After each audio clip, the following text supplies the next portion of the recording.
Hello friends, welcome to my channel PCS with Chauhan guys. मेरा नाम है कीरा चौहान। दोस्तों यहाँ पे हम लोग कर रहे थे दृश्य आईएएस की क्विक सॉरी दोस्तों, बहुत दिन बाद वीडियो आई है बिकॉज अभी थोड़ा घर में फंक्शन था और उसके बाद दिवाली की छुट्टी, तो इधर उधर तो हो नहीं पाया।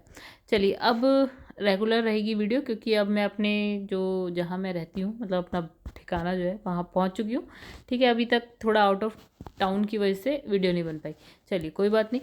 जो हम लोग कर रहे थे वो है हमारे भारतीय संविधान, राज्य व्यवस्था एवं गवर्नेंस की बात करते थे। चैप्टर नंबर 6 की बात करते थे, यानी नागरिकता यानी कि सिटीजनशिप की बात कर रहे थे। पार्ट 2 करेंगे अभी। तो गाइज यहाँ मेरा व्हाट्सएप नंबर है, अगर आपको कोई हेल्प की ज़रूरत है, जैसे कि आप लोग मैसेज करते ही रहते हैं, तो आप लोग मैसेज कर सकते हैं। ठीक है, किसी भी किस्म की हेल्प की ज़रूरत हो तो बिल्कुल करिए। टेलीग्राम की लिंक दे रखी है, अगर आप चाहें तो उसे भी ज्वाइन कर सकते हैं। वहाँ पे आपको कुछ पीडीएफ मिल जाएंगी काम की। उसके बाद अगर बात करें दोस्तों, तो अगर मैं कहूँ कि अगर आपको सिर्फ और सिर्फ एक बुक चाहिए, इसके अलावा आप कोई और बुक नहीं पढ़ना चाहते हैं, तो मुझे लगता है कि दृष्टि आईएएस की जो बुक्स है ना, ये क्विक बुक की बेस्ट रहेगी। पढ़िएगा ज़रूर, देखिएगा एक बार, आपको खुद से महसूस होगा कि हाँ इसमें आपको सब कुछ मिल जाता है। ठीक है, आगे की बात कर लेते हैं दोस्तों। अभी लास्ट वीडियो में हम लोगों ने जितना कर लिया था उससे आगे की यहाँ पे हम बात करेंगे। एक चीज़ और, अगर आपको मेरी वीडियो पसंद आती है तो लाइक ज़रूर करिएगा एंड चैनल को सब्सक्राइब करिएगा। और दोस्तों देखिए, जैसे कि आरओ का एग्जाम आ रहा है, आपको पता है, अगर आप घटना चक्र पढ़ना चाहते हैं तो आप चैनल की प्लेलिस्ट में जाइए, वहाँ पर आपको सब कुछ मिल जाएगा। मतलब घटना चक्र की वीडियो मिल जाएगी जो कि आपके लिए बहुत हेल्पफुल रहेगी। ठीक है, आप आराम से निकाल सकते हैं अगर आप घटना चक्र कर लेते हैं तो। चलिए अब देखिए, यहाँ पे हम ना किसकी बात कर रहे थे गाइस, यहाँ पे हम नागरिकता की बात करें। यहाँ पे देखिए क्या लिखा है कि विदेशी निवासियों के विशेष दर्जे की हम यहाँ पे बात करेंगे, यानी कि special status of foreign residents की बात करेंगे। देखिए इसमें लिखा है कि भारत सरकार की ओर से विदेशों में रहने वाले कुछ व्यक्तियों को कुछ सुविधाएं प्रदान की जाती हैं। ऐसा इसलिए होता है क्योंकि भारत सरकार ने उनको नागरिकता से अलग विशेष दर्जे दे रखे हैं। मतलब यहाँ नागरिकता से अलग अगर हम बात करें तो इन लोगों को कुछ विशेष दर्जे दिए हुए हैं जो व्यक्ति विदेश में रह रहे हैं। ठीक है, तो ऐसे 3 दर्जे हैं, उनकी हम बात करेंगे। जैसे इसने लिखा है अनिवासी भारतीय होता है, एनआरआई होता है। ठीक है, यानी कि नॉन रेजिडेंट इंडियंस होता है एनआरआई, आप लोग ने बहुत बार सुना होगा। तो देखिए इसमें क्या है कि ये भारत के नागरिक होते हैं। ठीक है, एवं भारतीय पासपोर्ट धारक होते हैं, यानी कि हैं भारत के, रह बाहर रहे हैं भले ही, क्योंकि इनके पास पासपोर्ट जो है ना भारत का है। ठीक है, किंतु नौकरी या व्यवसाय के लिए भारत से बाहर रह रहे हैं। ठीक है, प्राय यदि कोई भारतीय नागरिक क्या है लंबे समय तक विदेशों में रहता है और अनिश्चित काल तक जो है भारत से बाहर रहने की मंशा प्रकट करता है, तो उसे अनिवासी भारतीय यानी कि का दर्जा दे दिया जाता है। यानी कि इसने कहा एक आप जाएं 2-3 दिन घूम घाम के आ जाएं, या 1-2 महीने 6 महीने घूम घाम के आ जाएं। एक होता है कि आपने ऐसी आपकी मंशा है कि आप बहुत समय तक बाहर ही रहेंगे। ठीक है, यहाँ नहीं आने वाले जल्दी। ठीक है, तो हम उन्हें क्या बोल देते हैं, एनआरआई। एनआरआई का दर्जा दे देता है कौन, भारत सरकार दे देती है उन्हें। ठीक है, चलो आगे बढ़ते हैं। इसमें लिखा है अनिवासी भारतीय, यानी कि वही एनआरआई की बात करते हैं। तो एनआरआई का अर्थ क्या होता है, ऐसे व्यक्ति, एक ऐसे नागरिक से है जो भारत से बाहर रहते हैं। ठीक है, भारत के नागरिक हैं। ठीक है, जो नागरिकता अधिनियम 1955 की धारा 7(a) के दायरे में विदेशी भारतीय नागरिक कार्ड धारक हैं। क्या है ये, विदेशी भारतीय नागरिक कार्ड धारक। ठीक है, ठीक है, जिन व्यक्तियों के पास क्या भारतीय मूल के मतलब जिन व्यक्तियों के पास भारतीय मूल के व्यक्ति का कार्ड है, मतलब क्या भारतीय मूल के हैं, तो ऐसा आपके पास कार्ड है जो क्या, ये एक डेट लिखी है 19/8 मतलब अगस्त 2002 को केंद्र सरकार द्वारा जारी अधिसूचना नंबर, ये इतना पढ़ने की जरूरत नहीं है, के तहत पंजीकृत हैं। ठीक है, उन्हें विदेशी भारतीय नागरिक कार्ड धारक माना जाएगा। ठीक है, चलो आगे बढ़ जाते हैं। अब देखिए भारतीय मूल के व्यक्ति की बात कर लेते हैं, यानी कि पर्सन ऑफ इंडियन ऑरिजिन, यानी कि PIO क्या होता है। देखिए इसमें लिखा है कि वह व्यक्ति जिसके पूर्वज, ठीक है, वह वो स्वयं जो है भारत के नागरिक रहे हैं, परंतु वर्तमान में किसी अन्य देश के नागरिक हैं, भारतीय मूल के व्यक्ति कहलाते हैं। ठीक है, मतलब इसने ये कहा कि आप कभी भारत में थे या आपके पूर्वज भारत में थे, लेकिन आज क्या है, आपने कहीं और किसी और देश की सिटीजनशिप ले ली सपोज। ठीक है, तो आप कहलाएंगे भारतीय मूल के, इंडियन ओरिजिन रहेगा आपका, पर्सन ऑफ इंडियन ओरिजिन ही कहलाएंगे आप। मतलब जैसे कल्पना चावला आप कह सकते हैं, या यूके में रहने वाले ऋषि सुनक, ये सब ये आ जाते हैं ना, ये भारतीय मूल के हैं। ठीक है, लेकिन बाहर रह रहे हैं। ठीक है, अब इसमें का गौरतलब है कि जो व्यक्ति पाकिस्तान, श्रीलंका, बांग्लादेश, नेपाल, भूटान, अफगानिस्तान, चीन के नागरिक हैं या कभी रहे हैं, वे भारतीय मूल के व्यक्ति वर्ग में शामिल नहीं है। मतलब ये कह लो बस इन देशों को अगर आप छोड़ दो अड़ोस पड़ोस में, ठीक है, तो उसके अलावा जो है आप भारतीय मूल के कहलाएंगे अगर आप रह रहे हैं, ठीक है। इनको छोड़ दीजिए बस, ठीक है। अब इसमें लिखा है भारत के समुद्र, देखिए एक हमने क्या पढ़ा, NRI पढ़ा, फिर हमने PIO पढ़ा, फिर हमने अब तीसरा हम क्या देख रहे हैं, OCI यानी कि ओवरसीज सिटीजन ऑफ इंडिया, यानी कि भारत के समुद्र पारीय नागरिक। चलो ये भी देख लेते हैं हम क्या होता है। कोई भी व्यक्ति, ठीक है, जो बांग्लादेश या पाकिस्तान, ठीक है, एवं भारत सरकार द्वारा ऐसे प्रयोजन में घोषित किए गए अन्य देश का नागरिक नहीं है। इसने कहा कोई भी व्यक्ति जो बांग्लादेश, पाकिस्तान या ऐसे कोई देश है का नागरिक नहीं है और ना ही कभी रहा है, ठीक है, निम्नलिखित में से कोई शर्त पूरी करने पर वह भारत के समुद्र पारीय नागरिक की श्रेणी में आ जाता है, ठीक है। तो मतलब आप इसको छोड़ दो, बाकी कोई मतलब जो है OCI में बाकी जगह के जो है नागरिक अगर शर्तें पूरी करते हैं तो आ सकते हैं। पूरी आयु व क्षमता का वह व्यक्ति जो अभी किसी अन्य देश का नागरिक है, किंतु मतलब इसने कहा कोई अगर किसी और देश का नागरिक है जिसकी आयु पूरी हो, मतलब कि ये कह लो ना कि 18 साल से ऊपर का व्यक्ति ना अपने डिसीजन खुद ले सकता है, सही डिसीजन गलत डिसीजन उसको पता है वो उसे क्या करना है, मतलब किसी पर डिपेंडेंट नहीं है कि हाँ, तो वो पूरी आयु पूरी क्षमता वाला है, ठीक है, ठीक है, किसी और देश का है, वो OCI हो सकता है, ठीक है, ठीक है, उसके हो सकता है, ठीक है, किंतु संविधान लागू होने के समय या उसके बाद कभी भी भारत का नागरिक रह चुका हो, मतलब जब हमारा संविधान लागू है उसके बाद वो कभी किसी भी समय भारत का नागरिक रह चुका हो, एक बात, ये शर्तें हैं। फिर दूसरे इसने कहा संविधान लागू होने के समय भारत का नागरिक होने की मतलब जो क्वालिफिकेशन रखता हो, ठीक है, मतलब जब संविधान लागू हो रहा था तो भारत के नागरिक होने की क्वालिफिकेशन रखता हो। फिर किसी ऐसे क्षेत्र से संबंधित हो जो 15 अगस्त 1947 के बाद भारत का अंग बन गया हो, मतलब कोई भी ऐसा देश जो ये मतलब जब भारत आज़ाद होता है उसके बाद वो कोई ऐसी जगह, कोई ऐसा क्षेत्र जो भारत का नहीं था लेकिन बाद में भारत का बन गया हो, ठीक है। तो उसने कहा यदि वह उपयुक्त तीनों में से कोई भी जो किसी भी वर्ग में शामिल नहीं है तो किसी व्यक्ति का बेटा या बेटी या पोता पोती या नाती नाती, मतलब फिर से देखिए इसमें लिखा है यदि वह उपयुक्त तीनों में से किसी वर्ग में शामिल किसी व्यक्ति का बेटा बेटी हो या पोता पोती है या क्या नाती नातिन जो होते हैं वो हो, तो वो भी OCI हो सकता है, ठीक है। अब देखिए इसमें लिखा है कि जो NRI है या PIO है या OCI में समानता असमानता के बिंदु देखिए क्या है, मतलब आप कह सकते हैं कि NRI, PIO या OCI में क्या अलग बातें हैं, मतलब ये एक जैसे हैं या अलग अलग बात है कुछ, तो देखते हैं क्या एक जैसा है इनमें, क्या अलग अलग है। देखिए अर्हता यानी कि क्वालिफिकेशन, मतलब आप कैसे हो सकते हैं कोई NRI या फिर देखिए मतलब अगर आपको NRI होना है तो क्या क्वालिफिकेशन होनी चाहिए, PIO के लिए क्या होनी चाहिए या OCI के लिए क्या होनी चाहिए, अर्हता, ठीक है, मतलब क्वालिफिकेशन क्या। NRI होना है तो देखिए क्या है कि विदेशों में लंबे समय तक रहने वाले भारतीय नागरिक, ठीक है, मतलब भारत का ही नागरिक है लेकिन विदेश में लंबे समय तक रह रहा है तो वो NRI कहलाएगा, हो जाएगा, ठीक है, मतलब उस NRI होने की अर्हता रखता है, ठीक है।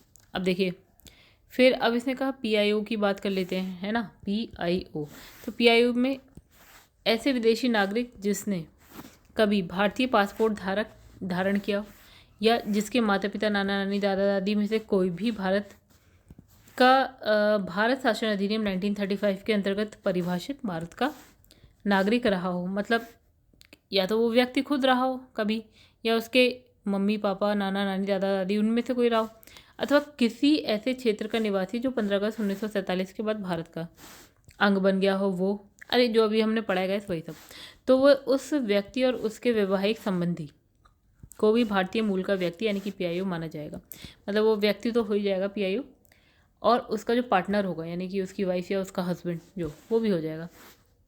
अच्छा अब इसमें देखिए क्या लिखा है कि पाकिस्तान, नेपाल, भूटान, बांग्लादेश, चीन, अफगानिस्तान के नागरिक इसमें शामिल नहीं होंगे, मतलब इसमें और कौन कौन चपेट में आ गया, जैसे कि आपका श्रीलंका नहीं, नेपाल आ गया, ठीक है, भूटान है, बांग्लादेश, इनफैक्ट भूटान तक है गाइस इसमें। अच्छा इसमें लिखा है केंद्र सरकार इस सूची में कुछ अन्य देशों को भी शामिल कर सकती है अगर चाहे तो, ठीक है, अगर बाद में चाहे तो शामिल कर सकते हैं। OCI की बात देख लेते हैं गाइस। OCI में क्या है? OCI में लिखा है कि वह विदेशी नागरिक जो 26 जनवरी 1950 को भारत का नागरिक होने के लिए अर्ह मतलब क्वालिफाई करता हो, या इस तिथि या इसके बाद कभी भी भारतीय नागरिक था, या किसी ऐसे क्षेत्र का नागरिक था जो 15 अगस्त 1947 के बाद भारत का अंग बन गया हो, वे तथा उसके पुत्र पुत्री या पोता पोती नाती नाती इस दर्जे के लिए जो है क्वालिफाई करते हैं। अब दूसरे से का वैवाहिक संबंधी अर्ह नहीं।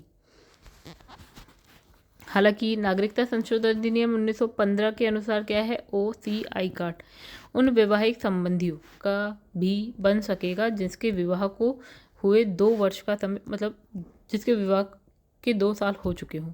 ठीक है।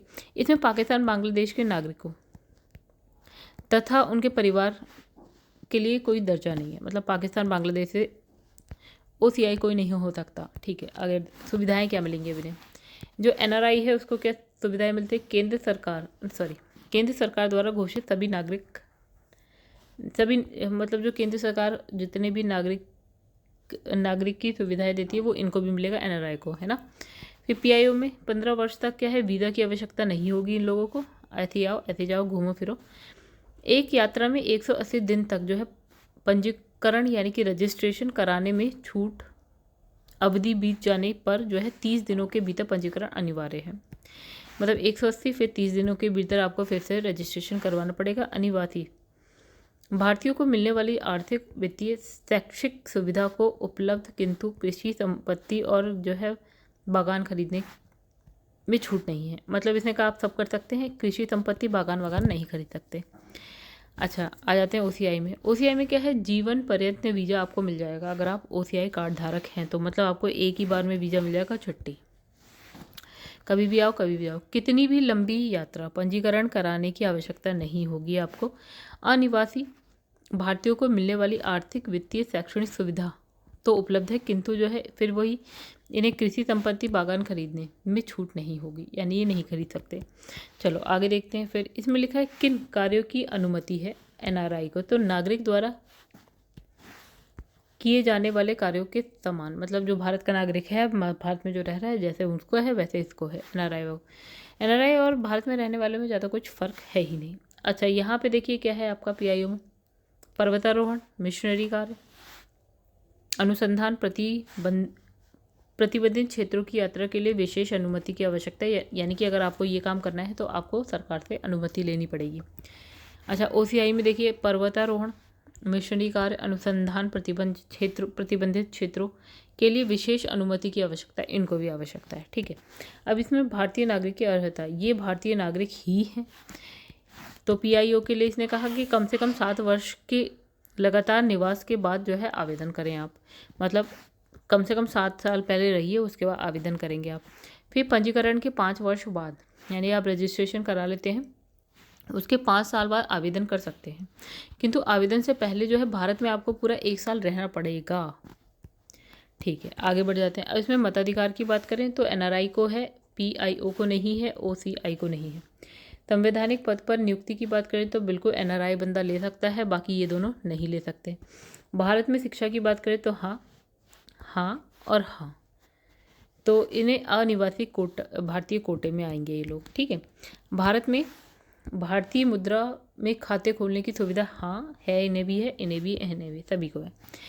अब जो PIO है, यानी कि ये बीच में जो चल रहा था कार्ड योजना को जो है अब क्या कर दिया गया है? समाप्त कर दिया गया है, और PIO कार्ड को अब क्या है? OCI कार्ड का दर्जा मिल गया। अब इसने कहा कि भैया ये वाला जो कहानी थी ना, अभी जो हमने इतनी कहानी पढ़ी, ये ख़त्म, ये और ये दोनों एक हो गए, यानी कि OCI हो गए हैं। चलो आगे बढ़ जाते हैं। अब देखिए नागरिकता संशोधन अधिनियम 2015 क्या कह रहा है, देखें पढ़े क्या कहता है। देखिए ये कह रहा है कि जो नागरिकता संशोधन अधिनियम 2015 के माध्यम से नागरिकता संबंधी कानूनों में प्रवासी भारतीय जो मतलब भारत से बाहर रह रहे हैं, वो व्यक्ति जो जिनके पास किसी और देश की नागरिकता है। ठीक है। तो प्रवासी भारतीयों के पंजीकरण को अधिक सरल बनाने के साथ उनसे जुड़े प्रावधानों को लागू करने में आ रही खामियों को हल करने का प्रयास किया गया है। मतलब ये जो अभी नागरिकता अधिनियम आया 2015 में, तो इसने कहा प्रवासी भारतीयों के लिए तो थोड़ा सा आसान कर दिया गया है। राष्ट्रपति द्वारा 6 जनवरी 1915 में नागरिकता संशोधन अधिनियम 2015 को तुरंत प्रभाव से लागू कर दिया गया, जिसके तहत नागरिकता अधिनियम 1955 यानी कि स्टार्टिंग वाला कौन सा था, ये 1955, इसमें संशोधन हुआ और ये रहा संशोधन आपका नागरिकता संशोधन अधिनियम 2015। ठीक है। वर्तमान में भारतीय नागरिकता के लिए भारत में लगातार 1 वर्ष तक रहना अनिवार्य है, यानी कि अगर आप भारत से बाहर रह रहे हैं या कोई भी व्यक्ति अगर भारत की नागरिकता लेना चाहता है तो एटलीस्ट 1 साल तक तो रहो यहाँ पे, उसके बाद ही आवेदन कर सकते हैं आप। लेकिन अगर केंद्र सरकार संतुष्ट है तो विशेष परिस्थितियों में उसे छूट दी जा सकती है। केंद्र सरकार ही छूट दे सकती है और विशेष परिस्थितियों में अगर उसे लगता है हाँ ठीक है 1 साल नहीं भी रुका है और हमें नागरिकता दे देनी चाहिए तो वो दे सकती है, मतलब प्रोसेस करवा सकती। तो इस प्रकार की विशेष परिस्थितियों में उनका लिखित विवरण दर्ज करने के उपरांत विशेष 12 महीने के लिए छूट दी जाएगी, जो अधिकतम 30 दिनों के लिए क्या है भिन्न भिन्न अंतरालों में दी जाएगी। भारतीय नागरिकता के OCI नाबालिग बच्चों के प्रवासी भारतीय के रूप में पंजीकरण की व्यवस्था को उदार बनाया गया, थोड़ा सा आसान बना दिया गया है। ठीक है। भारतीय नागरिकों के बच्चों, जो भारतीय नागरिक हैं उनके बच्चे, पोते पोती या पर पोते पर पोती को प्रवासी भारतीय नागरिक के रूप में पंजीकरण का अधिकार होगा। ठीक है।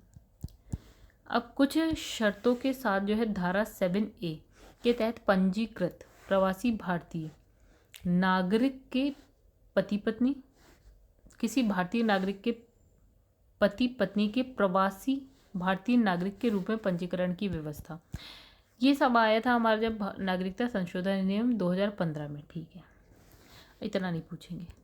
चलो अब इसमें लिखा नागरिकता संशोधन अधिनियम 2019 की बात करते हैं। अच्छा गाइस, इतना नहीं पूछेंगे, मेरा इसलिए था मैं PCS की बात करी थी। ठीक है, अगर आप IAS के तो इतना क्या इससे ज़्यादा पूछ सकते हैं। ठीक है। नागरिकता संशोधन विधेयक है, विधेयक होता है, फिर जब वो पास हो जाता है तो वो अधिनियम बनता है, राइट। तो नागरिकता संशोधन विधेयक जो है 2019 को संसद ने जो है 11 दिसंबर 2019 को पारित कर दिया और 12 दिसंबर को इसे राष्ट्रपति ने ओके कर दिया। यानी कि आपको पहले संसद में कराना पड़ता है, लोकसभा राज्यसभा में, या फिर पहले राज्यसभा फिर लोकसभा में, फिर उसके बाद जो है हम जाते हैं प्रेसिडेंट के पास।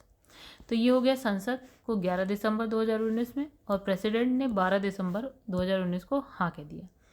अब ये अधिनियम जो है नागरिकता अधिनियम 1955 में क्या है संशोधन हेतु लाया गया था।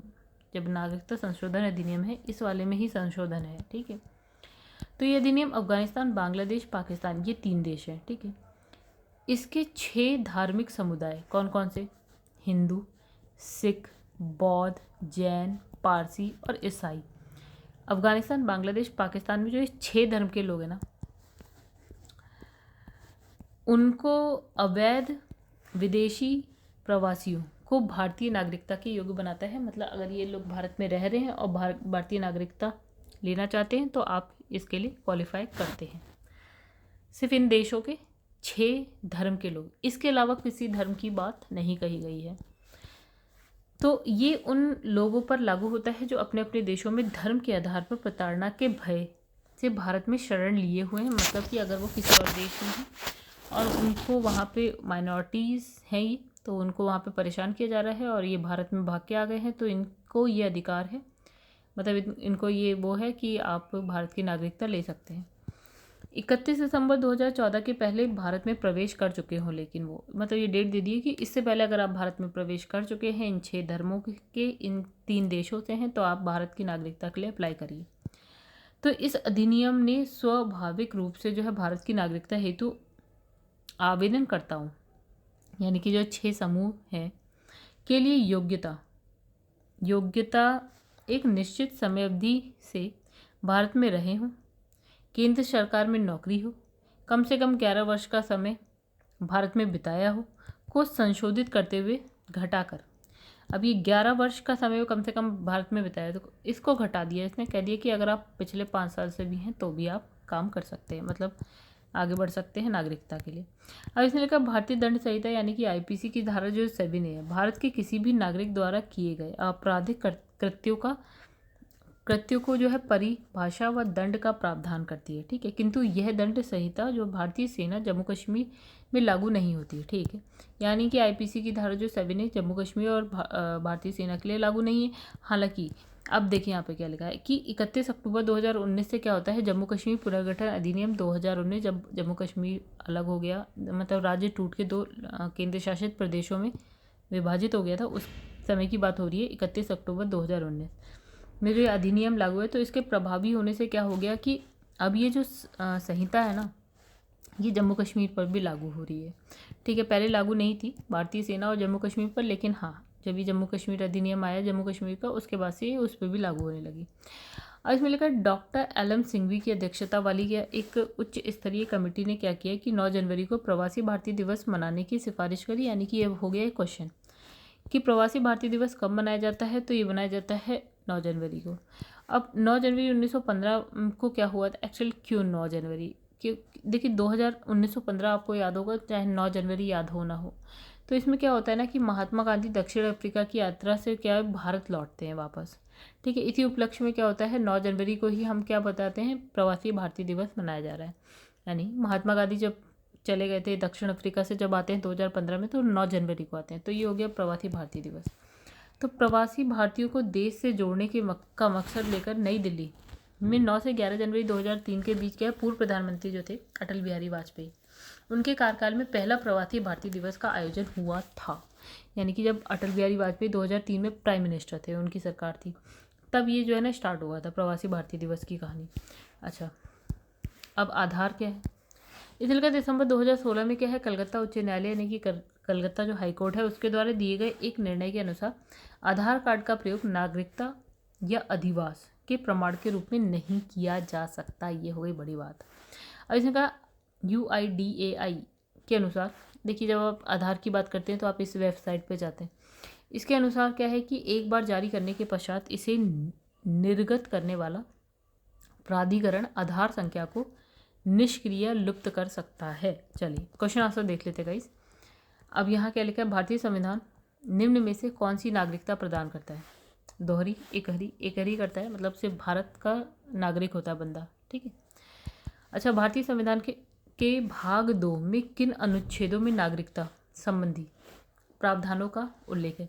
देखिएगा कि आप पहुँचेंगे आर्टिकल 5 से लेकर आर्टिकल 11 में आपको नागरिकता के बारे में बात मिलेगी। नेक्स्ट इसमें लिखा है कि कथनों पर विचार करिए, बताइए कौन सा सत्य है। इसका भारत में दोहरी नागरिकता का प्रावधान है, बिल्कुल गलत। भारत में एकहरी नागरिकता का प्रावधान है, बिल्कुल। एकल नागरिकता, भारतीय नागरिकता। संसद को नागरिकता से संबंधित कानून बनाने का अधिकार प्राप्त नहीं है, बिल्कुल गलत बात हो गई, संसद को ही प्राप्त है। नागरिकता में स्थायी उपबंध है, नागरिकता में स्थायी उपबंध नहीं है, चेंज हो सकते हैं। ठीक है, तो इसमें सिर्फ केवल दो ये वाला सही है, बाकी सारे इसमें गलत हैं। आगे बढ़ जाते हैं। अब देखिए लिखा है निम्नलिखित में से भारत में नागरिकता निर्धारण का विशिष्ट अधिकार किसे है? तो भैया एक ही को है, किसको है भैया? राष्ट्रपति। ठीक है, चलो यहाँ पे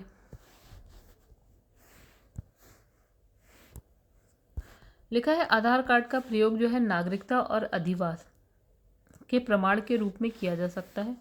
ठीक है, तो अभी हमने क्या पढ़ा? अभी हमने जो पढ़ा वो पढ़ा नहीं। ठीक है, एक बार जारी करने के पश्चात इसे निर्गत करने वाला प्राधिकरण आधार संख्या को निष्क्रिय लुप्त नहीं कर सकता। तो भाई इसमें जो आपका आंसर होगा ना, दोनों ही गलत है, यानी कि ना तो 1 ना तो 2। नेक्स्ट इसमें लिखा है संसद द्वारा पारित किस अधिनियम में नागरिकता के अर्जन या क्या है समाप्ति के प्रावधान है? ठीक है, किस अधिनियम में गए? तो अभी हमने पढ़ा नागरिकता अधिनियम 1955। चलिए, निम्नलिखित में से किस वर्ष नागरिकता अधिनियम 1955 में संशोधन नहीं किया गया? ओके, देखिए 2015 का भी हमने पढ़ा, 2003 में हुआ था, 1986 में, 1963 ये वाला गलत है, बाकी आपके सब सही हैं। हाँ, संशोधन हुआ है। अब इसमें लिखा है निम्नलिखित में से वे कौन से मूल अधिकार हैं जो केवल भारतीय नागरिकों को प्राप्त हैं? ठीक है, तो देखिए आर्टिकल 14 तो विदेशियों को प्राप्त नहीं है। इसने कहा कि भारतीय, आपको बताना है ना, केवल भारतीयों को है, यानी कि विदेशियों को नहीं है। ठीक है, तो आर्टिकल 15 विदेशियों को नहीं है प्राप्त, 16 भी नहीं है गाइस, 21 विदेशियों को है ऑलरेडी, और 24 भी है। तो ये वाला तो गलत हो गया, ये वाला भी गलत हो गया। ठीक है, और तो क्योंकि ये दोनों तो विदेशियों को भी है, ये दोनों भी विदेशियों को है प्राप्त, ठीक है।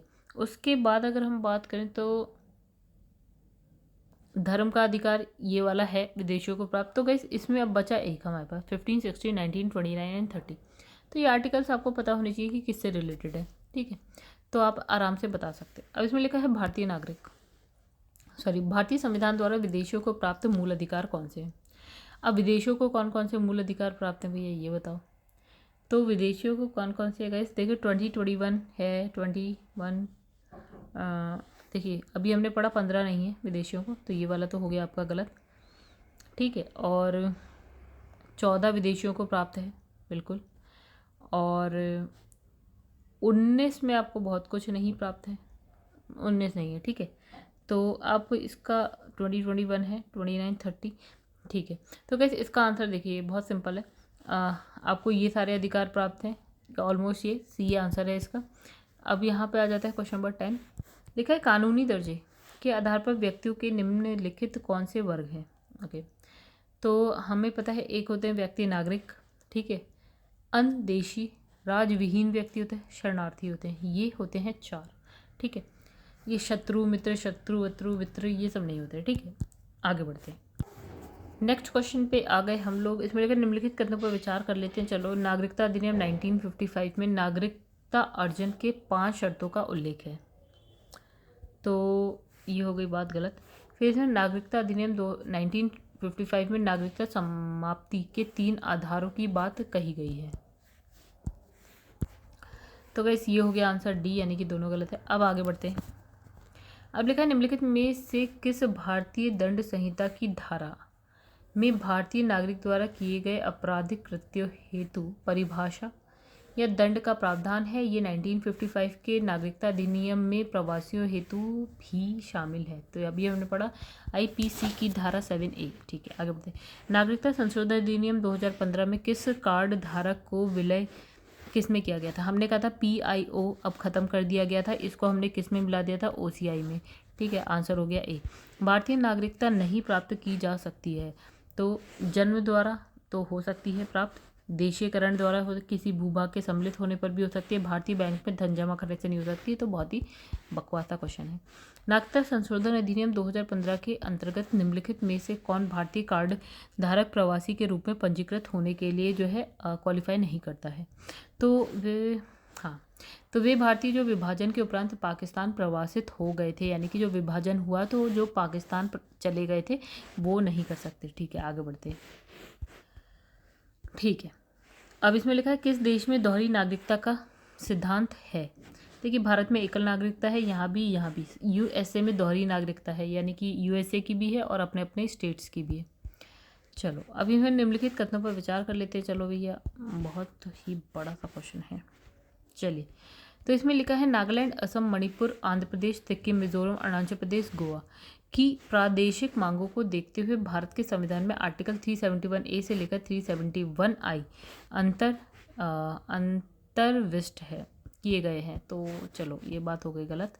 अब भारत और USA के संविधान में 2 राजतंत्र हैं किंतु नागरिकता एक ही है।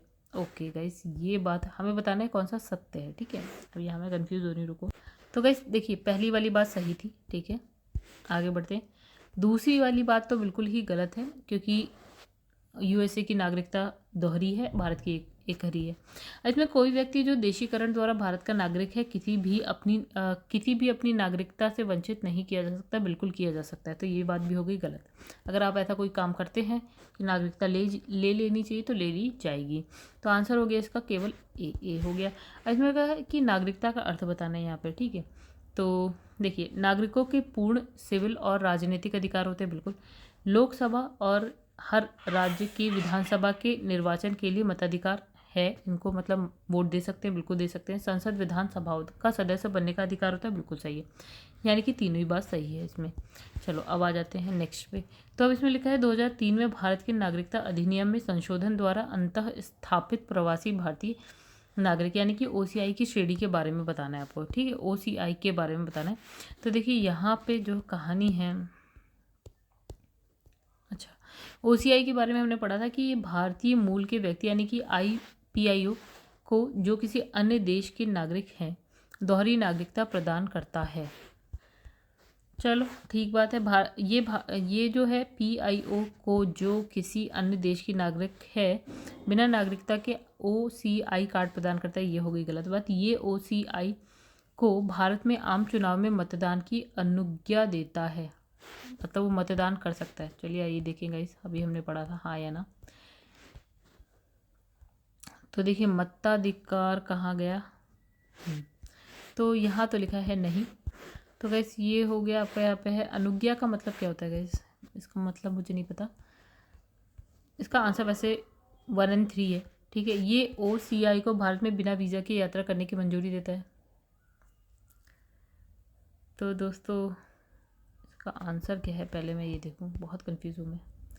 19 का लिखा है B, ठीक है। B का मतलब हो गया 1 और 3 सही है। और अभी हमने क्या पढ़ा था, वोटिंग, वोट तो दे सकते हैं, नहीं वोट नहीं दे सकते, सॉरी। यहाँ पे लिखा है अनुज्ञा का मतलब क्या होता है गाइस, मुझे थोड़ा सा मैं कंफ्यूज हूँ इसमें।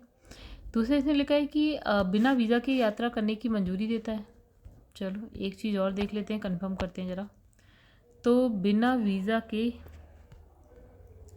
यात्रा क्या आप कर सकते हैं, तो कहीं वीज़ा की बात थी तो हाँ, जीवन पर्यंत में वीज़ा मिल जाता है आपको, ठीक है। यानी कि वीज़ा मिल गया होगा, वीज़ा तो है ही, ठीक है। आगे बढ़ते हैं। तो इसका 1 और 3 था बस। इसमें लिखा है नागरिकता अधिनियम 1955 के अंतर्गत निम्नलिखित में से कौन सी रीति नागरिकता प्राप्त करने की रीति नहीं है, ठीक है। तो देखिए वंशानुक्रम के द्वारा आप नागरिकता प्राप्त कर सकते हैं, रजिस्ट्रेशन के द्वारा भी कर सकते हैं, राज्य क्षेत्र का सम्मिलित होना तो नागरिकता आपको मिल ही जाएगी। विदेशी नागरिक या दोहरी नागरिकता है तो आप नहीं कर सकते भारत की नागरिकता प्राप्त, राइट। मतलब अगर आपके पास किसी भी अन्य देश का पासपोर्ट है तो आप भारत के, मतलब पासपोर्ट ले लिया नहीं, नागरिक बन गए तो आप यहाँ पे नहीं नागरिकता ले सकते जब तक आप वहाँ की नागरिकता को छोड़ नहीं देते। फिर राष्ट्रीय जनसंख्या रजिस्टर NRI सॉरी NPR निम्नलिखित में से कौन से अधिनियम के अधीन बनाया जा रहा है। तो यहाँ लिखा है 2004 में यथा संशोधित भारतीय नागरिकता अधिनियम 1955। तो ये हो गया इसका आंसर। तो गाइस ये रहे सारे आंसर, एक बार आप देखना चाहते हैं तो देख सकते हैं। और ये रहे सारे क्वेश्चंस जो मेन के पॉइंट ऑफ व्यू से हो सकते हैं इम्पॉर्टेंट, ठीक है। एक मतलब आइडिया लग जाता है कि इस तरह से क्वेश्चन पूछे जाते हैं। अब देखिए गाइस उसके बाद जो है ना नेक्स्ट जो हम पढ़ेंगे ना वो है मूल अधिकार यानी कि फंडामेंटल राइट्स, जो कि बहुत ही इंपॉर्टेंट है। थोड़ा सा बड़ा चैप्टर हो जाएगा लेकिन हाँ इंपॉर्टेंट है।